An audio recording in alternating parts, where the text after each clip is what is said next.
In the heart of the Zarnak Nebula, far beyond the spiral arms of the Milky Way, floated the royal palace of Vaithra, a colossal structure carved from living crystal that pulsed with the rhythm of the stars. Its spires twisted like frozen lightning into the void, glowing with an inner light that shifted from deep violet to molten gold as the twin suns of the system rose and set. Inside, the air hummed with ancient energy, a quiet thrumming that resonated in the bones of those who walked its halls. The palace was not just a seat of power, it was alive, breathing, watching. And at its center sat Queen Seraphine, the last of the Vaithran bloodline, ruler of a dying race with skin like moonlight and hair the color of fresh spilled blood. She stood on the obsidian balcony, her bare feet silent on the smooth, warm floor, gazing out across the endless sea of stars. Her eyes, two pools of liquid silver, reflected not just the cosmos, but centuries of sorrow, pride, and fury. She was beautiful, yes, so radiant that even the starlight seemed to bow to her, but she was also dangerous. Every inch of her was a warning, and when she spoke, the very air stilled. "Touch me again," she had said once, her voice a whisper that carried the weight of thunder. "And I will suck your blood until your heart stops." The words had been directed at the last ambassador from the Terran coalition, a pompous man with a metal-covered jacket and a smile too wide for his face. He hadn't believed her. He reached for her hand, thinking to charm her with a handshake, a gesture of peace. The next thing anyone saw was a blur. Red hair like fire, silver eyes blazing. And then the man was on the floor, gasping, his wrist punctured by two small, precise holes. The queen stood over him, lips slightly parted, a thin red line glistening at the corner of her mouth. She didn't drink much, just enough to prove her point. The ambassador survived, but he never spoke of it. And no human had touched her since. Until today. They called him Rennick Vale. Not a soldier, not a diplomat, not even a scientist, just a mechanic from the outer rim colony of Gideon 7, where the air was thick with rust and the gravity made your back ache by noon. He was tall, yes, but not in a heroic way, more like a tree that had grown crooked in the wind. His hair was a mess of dark curls, his face lined not with age but with the kind of weariness that came from fixing broken things in broken places. He wore a faded jumpsuit with one sleeve torn off, and on his belt hung a multi-tool that had seen more action than most guns. He had been brought to Vaithra by accident, really. A cargo ship he was repairing malfunctioned during a diplomatic transfer, flinging him through a wormhole and straight into the royal docking bay. When the guards found him, he was covered in grease, muttering about faulty thrusters, and eating a half-squished protein bar he'd found in his pocket. He wasn't supposed to be there. He wasn't supposed to see the queen. But the palace, in its strange, sentient way, had let him pass. And now, here he stood, in the hall of echoing light, staring at the most dangerous woman in 7 galaxies. He didn't bow. He didn't tremble. He just looked at her, one mechanic to another, like she was a broken engine he was trying to diagnose. "You've got a power fluctuation in your eastern wing," he said, scratching his neck. The crystals flickering every 12 seconds. Probably a feedback loop in the core regulator. The entire court froze. The royal advisors, draped in shimmering robes, exchanged horrified glances. The guards tightened their grip on their weapons. Even the air seemed to hold its breath. No one spoke to the queen like that. No one corrected her. But Seraphine only tilted her head, her red hair spilling over one shoulder like a waterfall of flame. She studied him, really studied him, for the first time. Not as a threat, not as a subject, but as something different. Something unafraid. And then, to everyone's shock, she smiled. Not a kind smile. Not a warm one. It was the smile of a predator who had just found something interesting in the grass. "And what would you know of Vaithran technology, Gutterborn?" she asked, her voice like silk over steel. Rennick shrugged. "I know when something's about to blow. Seen it 100 times on mining rigs. You ignore the little glitches, and one day, kablooey." He snapped his fingers, making a nearby servant jump. The queen's silver eyes narrowed. She took a step forward, and the temperature in the room dropped. Her presence was overwhelming, like standing too close to a storm. "You dare speak to me of kablooey in my own palace?" she whispered, her voice now a low hum that vibrated in the chest. Rennick met her gaze, unblinking. "I dare speak the truth. Ain't my fault your fancy lights are on the fritz." That's when he did it. He reached out, not to grab, not to attack, just to touch. His fingers brushed the back of her hand, quick and light, like checking if a pipe was overheating. The moment his skin met hers, the entire palace screamed. Not literally, though the crystal walls pulsed red, and the lights flared like dying stars, but in every other way. Guards lunged forward, energy blades igniting with a shink-shink sound. The royal physician dropped his data pad. One noble fainted clean away, and the queen, she didn't move. Not at first. Her breath caught. Her pupils dilated. For a heartbeat, 2, 3, she simply stared at the spot where his fingers had been. Then, slowly, she lifted her hand to her mouth and ran her tongue over the place he had touched. Her eyes never left his. "You are either the bravest man alive," she said, voice low and dangerous, "or the stupidest." Rennick grinned. A lopsided, grease-stained thing. Probably both. The tension in the room was thicker than neutron star matter. Everyone expected her to strike, to drain him where he stood, to turn his body into a withered husk as a warning to all who would defy her. But she didn't. Instead, she laughed. A real laugh, sharp, wild, and utterly unexpected. It echoed through the hall like broken glass falling down a well. "Bring him to the solar chamber," she commanded. "I wish to inspect him further." The guards hesitated. "Now," she snapped, and the word cracked like a whip. Rennick followed without protest, hands in his pockets, whistling a tune no one recognized. The solar chamber was the heart of the palace, a vast dome where sunlight from the twin stars was focused and stored, powering the entire structure. It was also where the queen conducted her most private audiences, usually before executions. The floor was a mosaic of fused starglass, and in the center stood the throne of ember, carved from the core of a dead planet. Seraphine took her seat, long legs crossed, fingers steepled under her chin. Rennick stood before her, looking more like a lost tourist than a prisoner. "So," she said, "you touched me, knowing what I am, knowing what I do to those who defy me." "Why?" Rennick scratched his nose. "Because you looked cold." The answer hung in the air like a comet. The queen blinked. "I beg your pardon?" "You looked cold," he repeated, "standing there all stiff and shiny, like a statue. Figured you could use a little human warmth." "Bad call." He grinned again. She stared at him. Then, without warning, she rose and walked toward him.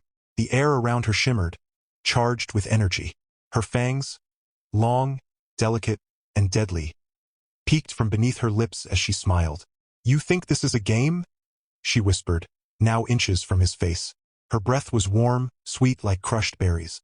"You think I won't taste you? That I won't drink you dry and leave your bones in the garden for the starcrows?" Rennick didn't flinch. "Maybe, but you didn't do it when I touched you. So either you can't, or you don't want to." The queen went very still. For the first time in centuries, someone had seen through her. Not her power, not her rage, her loneliness. She stepped back, her expression unreadable. "Guards," she called. "Take him to the east wing. Give him tools. Let him fix the flickering lights. And if he tries to escape—" She paused, then added almost softly, "Bring him back to me."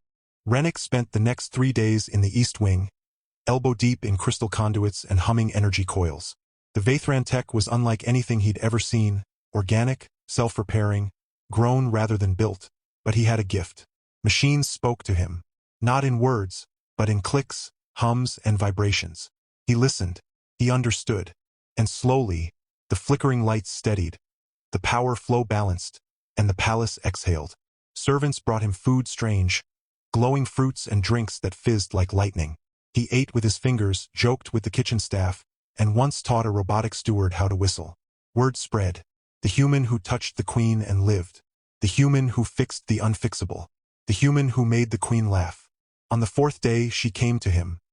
He was crouched beneath a control node, wiping grease from his hands with a rag, when the light shifted. He looked up. There she stood, in a gown of liquid silver that moved like water, her red hair unbound, falling around her like a cloak. "You've done well," she said. Rennick wiped his hands on his pants. "Told you it was a feedback loop." She stepped closer, her bare feet silent on the warm floor. "No one has ever fixed this wing. Not in 300 years. The engineers said it was beyond repair." Rennick shrugged. "They didn't try cleaning the intake filters. Dust builds up, clogs the flow. Simple fix." She stared at him, then reached out, slowly, deliberately, and touched his cheek. Her fingers were cool, but not cold. He didn't pull away. "You are not like the others," she murmured. You do not fear me. I fear plenty of things, he said. Black holes, bad coffee, my ex-wife. But you? Ah, you're just complicated. The queen's lips twitched. Complicated. She repeated the word like it was foreign. I am a predator, a queen, a blood drinker. I have crushed empires with a thought. And yet, Rennick said, standing up, now taller than her, you let me fix your lights. She didn't back down. Perhaps I was curious. Or maybe, he said, stepping closer, you just needed someone who didn't treat you like a monster. Her breath hitched. For a moment, the mask slipped. He saw it. The girl she once was, before the crown, before the blood, before the loneliness. And then it was gone, replaced by fire. You speak too boldly, she said, but there was no bite in it. One more word like that, and I will drink from you. Rennick grinned. Go ahead. But fair warning. I taste like engine oil and burnt toast. She laughed again, that wild, broken sound. Then, without thinking, she kissed him. It wasn't gentle. It wasn't romantic. It was fierce, desperate, like she was trying to consume him. Her lips were cold at first, then burning. Her fangs grazed his lower lip, drawing a single drop of blood. He didn't pull away. Instead, he kissed her back. Hard, messy, human. When they broke apart, she stared at him, stunned. Why didn't you run? She whispered. Because, he said, wiping the blood from his lip. You didn't drink it. You just tasted it. Like you were checking if I was real. Her silver eyes shimmered. You are real, she said. Annoyingly so. That night, the palace glowed brighter than it had in centuries. The stars themselves seemed to lean closer, watching. Rennick was given a room in the royal wing, small, but with a view of the nebula. He didn't take the fancy clothes they offered. Kept his jumpsuit, his multi-tool, his dented canteen. The queen visited him often, sometimes to talk, sometimes to argue. Once to throw a pillow at his head when he called her, your sparkliness. He fixed more systems, gravity stabilizers, air recyclers, even the ancient music archives that played forgotten Vathran songs. The court hated him. They called him a commoner, a pest, a distraction. But the palace? The palace liked him. The crystal warmed under his touch. The lights brightened when he walked by. Even the sentient vines in the garden curled toward him, offering fruit. But peace never lasts. On the seventh day, the sky split open. A fleet emerged from the void, dozens of jagged, black ships shaped like fangs, bearing the emblem of the Cthar Dominion, ancient enemies of Vathra. Their leader, Warlord Zarnak the Hollow, demanded surrender. The bloodline ends today, his voice boomed across the comms. Hand over the queen, and we may spare your world. The royal council panicked. Evacuation plans were drawn, shields raised, weapons armed. But Seraphine stood on the balcony once more, her hair whipping in the solar winds, her eyes blazing. Rennick found her there, staring at the fleet. You gonna fight? He asked. She didn't look at him. I have no army, no allies, only the palace, and me. Rennick spat over the railing. Then we'll make do. What followed was not a battle. It was a disaster for the Cthar. Rennick had spent a week inside the palace's systems. He knew its rhythms, its secrets, its soul, and he had ideas, dangerous ones. The core, he said, dragging the queen through hidden corridors. It's not just a power source, is it? It's alive, like the rest of this place. She nodded. It is the heart of Vathra, the source of my strength. Rennick grinned. Then let's give the neighbors a show. They reached the core chamber, a vast, pulsing sphere of light suspended in zero gravity, beating like a living heart. Rennick pulled out his multi-tool and started rerouting conduits, linking the core to the defense grid, the gravity fields, even the weather systems. You're going to overload it, Seraphine warned. Possibly, he said, sweat on his brow. But if I'm right, we won't need weapons. We'll have the planet on our side. She watched him work. Fast, precise, fearless. And for the first time, she didn't feel alone. When the Cthar launched their first wave, the sky answered. The crystal spires shot beams of pure light, not lasers, but living energy that twisted and coiled like serpents.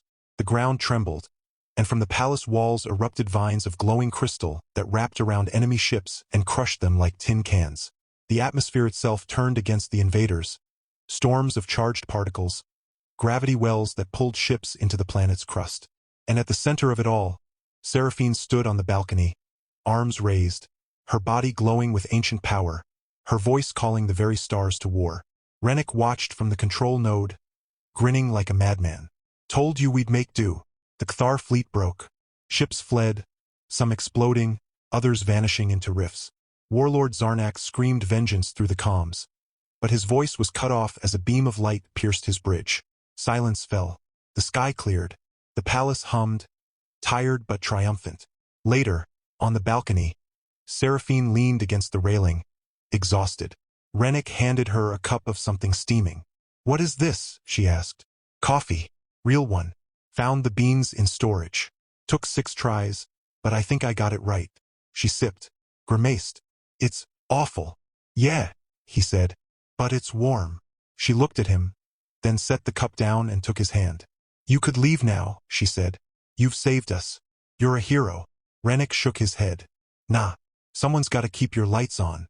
She smiled soft, real human. "And if I touch you again?" she whispered. He leaned in close enough to feel her breath. "Then I'll touch you back. And if you suck my blood?" He paused, grinning. "Make it a sip.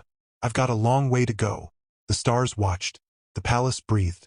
And somewhere, deep in the heart of Vaethra, the core pulsed. Once, twice. Like a heartbeat shared between two souls who had no business finding each other, but did anyway. The peace that followed the Kthar retreat was fragile, like the surface of a frozen lake under a warming sun. The palace still hummed with the afterglow of battle, its crystal walls pulsing softly in rhythm with the core, as if catching its breath. But something had changed, not just in the structure of Vaethra, but in the space between the queen and the mechanic from the outer rim. The air around them now carried a new charge, subtle but undeniable. It wasn't just admiration or gratitude. It was something deeper, something reckless and tender all at once. Love, blooming in the cracks of duty and danger. Yet love on Vaethra was not a simple thing. The next morning, as twin suns painted the sky in molten gold, Seraphine stood before the mirror of ancestors. A towering slab of black obsidian said to show the truth of one's soul. Her reflection stared back, but it wasn't her. Not entirely. The woman in the glass had eyes of stormy gray, not silver, and her hair was dark as midnight.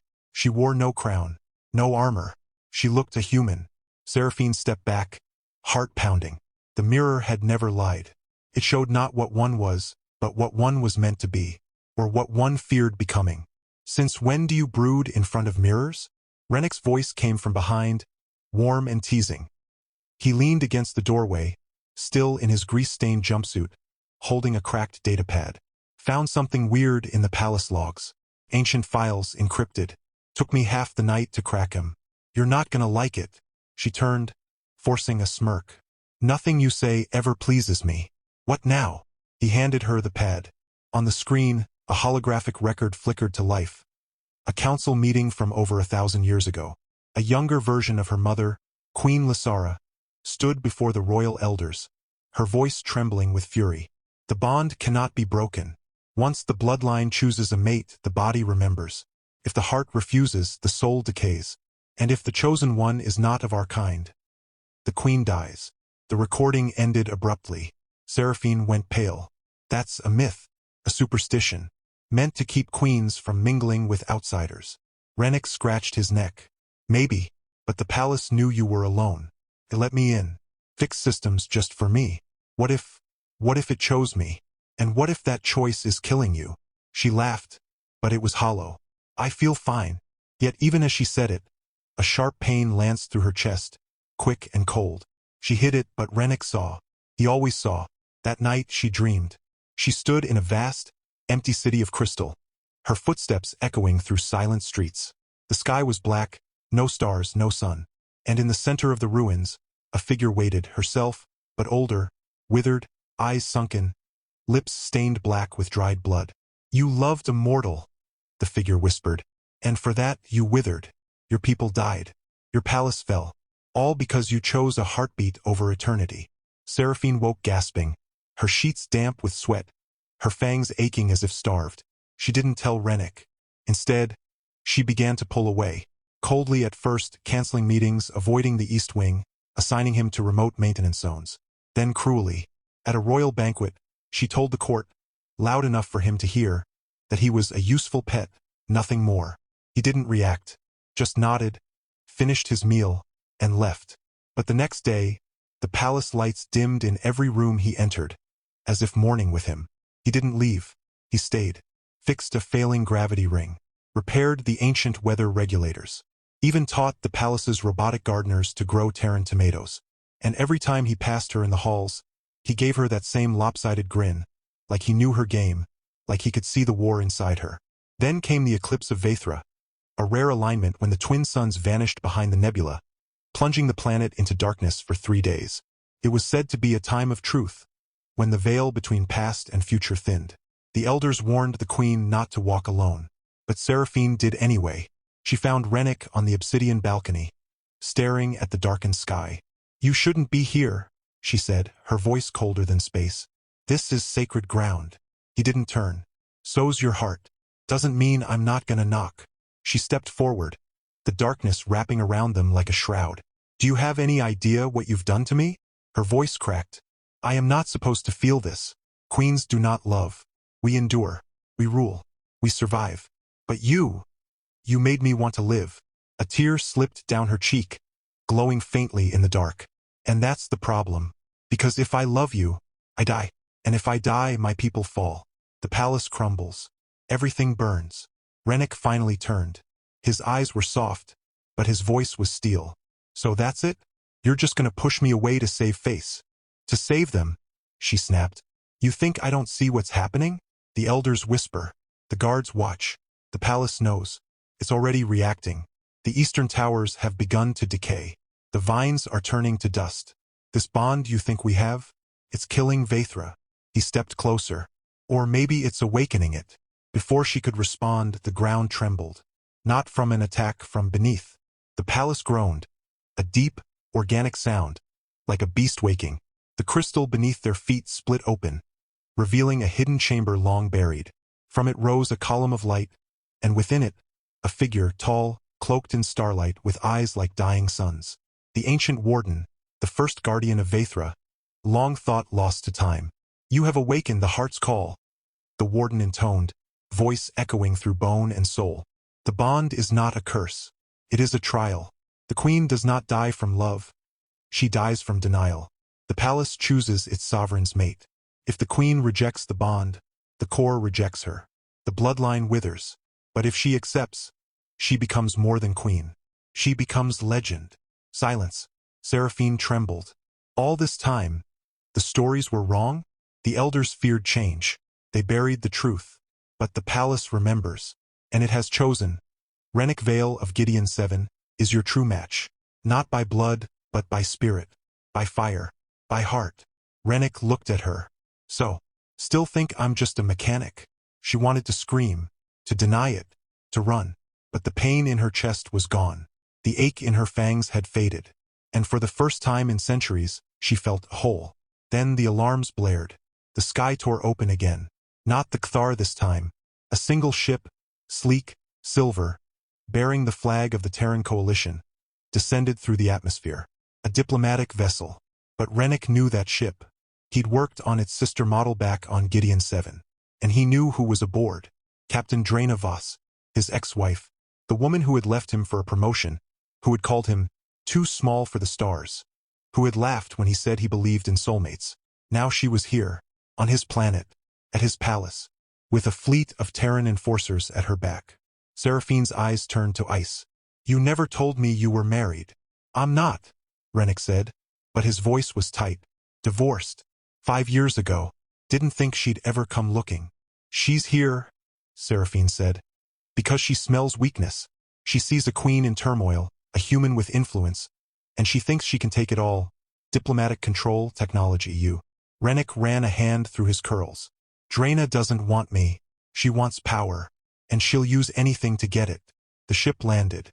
Draina stepped out in a sharp military uniform, her dark hair pulled back, her smile sharp as a blade. "Rennick Vale," she announced, voice amplified.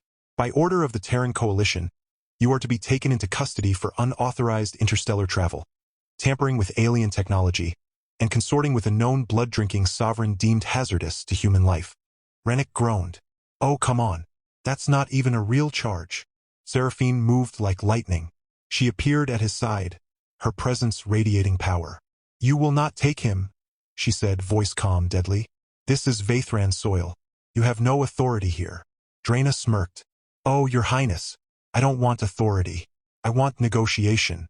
Release Rennick, hand over the palace's energy core technology, and we'll call this a peaceful exchange. Refuse." She raised a device from her belt. "A neural disruptor, banned in 7 systems. And I'll make sure your precious mechanic forgets you ever existed." Rennick froze. "You wouldn't." "I would," Draina said.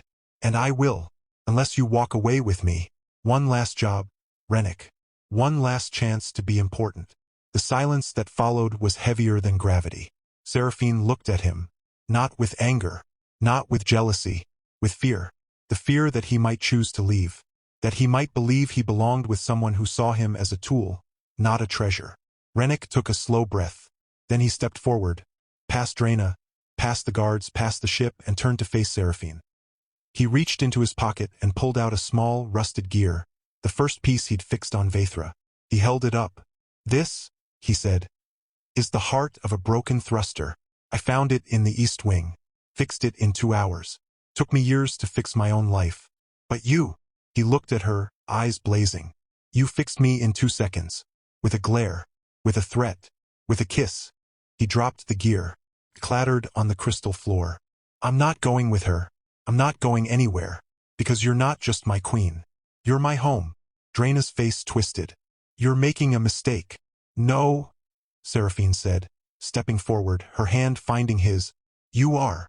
With a flick of her wrist, the palace responded. The ground erupted in crystal spears, surrounding Draina's ship. The sky darkened, the air crackled, and from the depths of the palace, the ancient warden emerged once more, flanked by living vines of light. "You are not welcome here," the warden boomed. "Leave, or be unmade." Draina hesitated, then signaled her retreat. The ship lifted, vanished into the clouds. Silence returned. Then, slowly, Seraphine turned to Rennick. "You chose me," she whispered. "I chose us," he said. "Even if it kills me." She smiled, truly smiled, for the first time since the fall of her mother's reign. Then she kissed him, deep and slow, this time without fangs, without hunger. Just love, raw and real. But far below, in the deepest chamber of the palace, where no light reached, something stirred. A shadow, ancient and hungry, curled around the roots of the core. A voice, older than the stars, whispered into the dark. "The bond is forged, but the price has not yet been paid." And the heart of Vathra pulsed once, then twice, then changed. The silence after Draina's retreat was not peace. It was the calm before a storm the universe had forgotten it carried. The palace stood tall, its crystal spires glowing with renewed vigor. But beneath the surface, something had shifted. The core no longer pulsed with a single rhythm.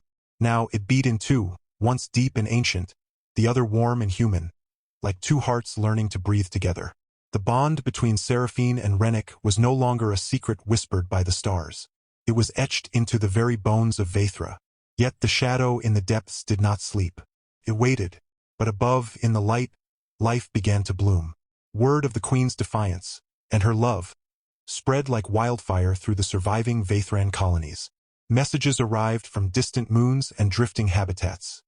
"You live, you love, then we too may hope."